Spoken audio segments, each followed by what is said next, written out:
Welcome to Guess the Pundit, the game whose rules change every week. Because we say they can. Yeah. All right, I'm borrowing your format from the last few weeks. Okay, all right, good, excellent. All right. So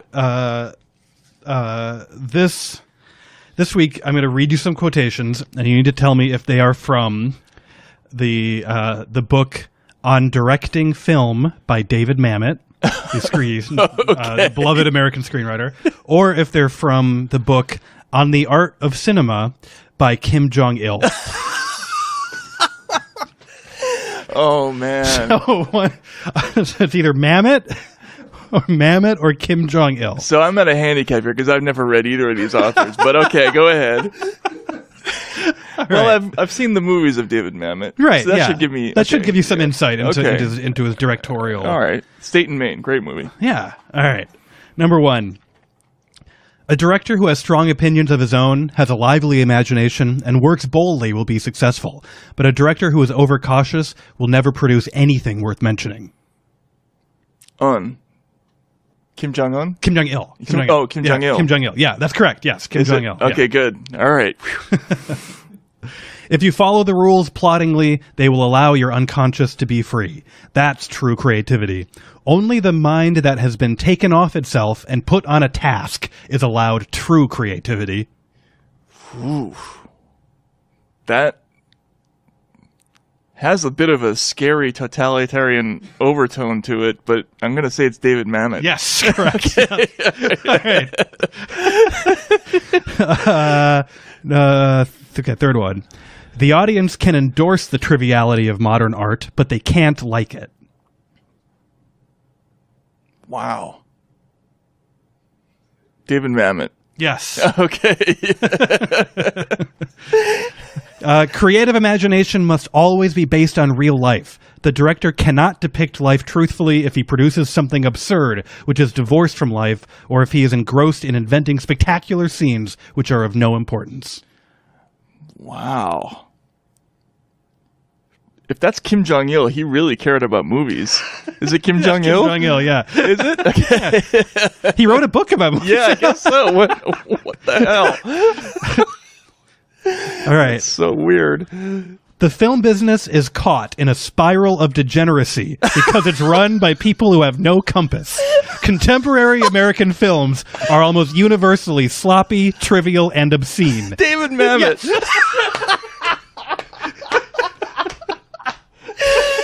And the reason I know that is because your thought process on that was that this sounds so North Korean, right?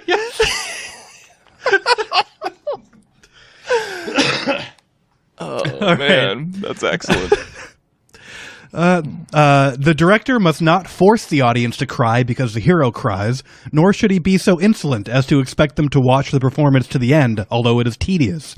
The director should know how to use his creative ability and talent to touch the heartstrings of the audience. That's Kim Jong-il. Yeah, that's Kim Jong-il. Yeah. There was a... Okay, go ahead. Yeah. Virtually all of our actors in this country are badly trained.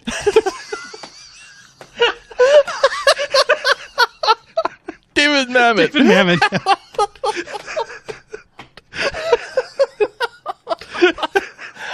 Oh, this is excellent. Why isn't David Mamet running North Korea? That's a good question. The question is, where do I put the camera? That's the simple question, and the answer is over there in that place in which it will capture the uninflected shot necessary to move the story along.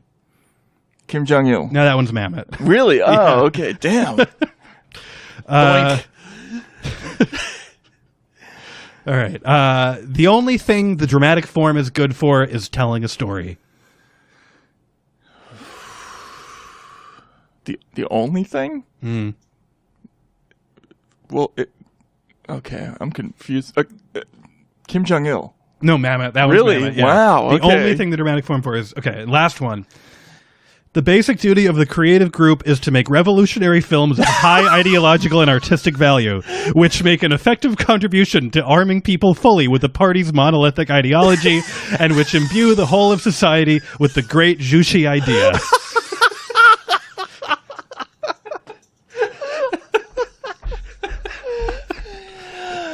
It has to be David Mamet, that right? Actually, that was a trick. That one's from Sidney Lumet. That was Sidney Lumet's on directing. I got that.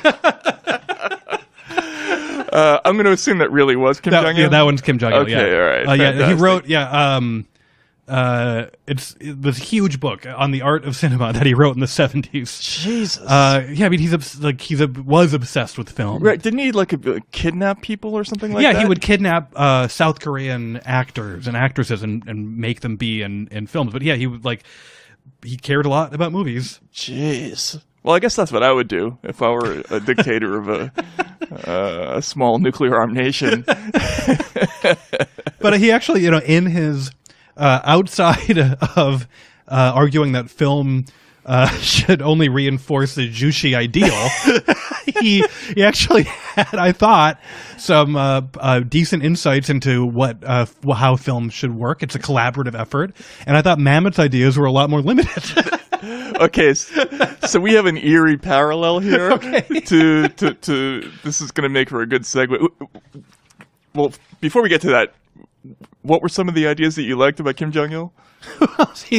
He just had a lot about when I read the treatise, there was a lot of stuff about how the director has to make sure that he treats the entire crew as fellow creative artists working together. Even though the director has final say, he has to make sure that the assistant director, the editors, the actors all understand the purpose of the film and are working together. That's so funny. And David Mamet just thinks that all actors are terrible. Right, yeah, exactly. Like they're fungible. Yeah.